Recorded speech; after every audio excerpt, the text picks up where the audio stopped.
Un autre résultat notable de la réunion de l'organe législatif suprême du pays est le changement dans la loi sur le planning familial. Les députés ont adopté un amendement mettant officiellement un terme à la politique de l'enfant unique qui dure depuis déjà plusieurs décennies. Et cela intervient après des efforts visant à faire face à la chute de la main-d'œuvre et à une population vieillissante.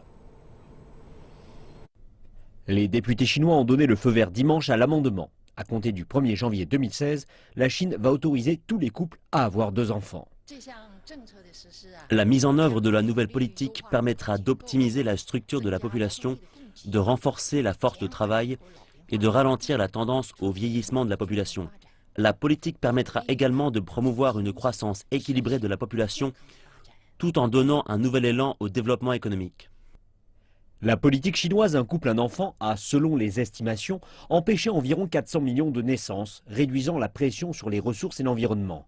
Mais cela a également mené à un certain nombre de problèmes sociaux, en particulier une diminution de la force de travail et un vieillissement de la population.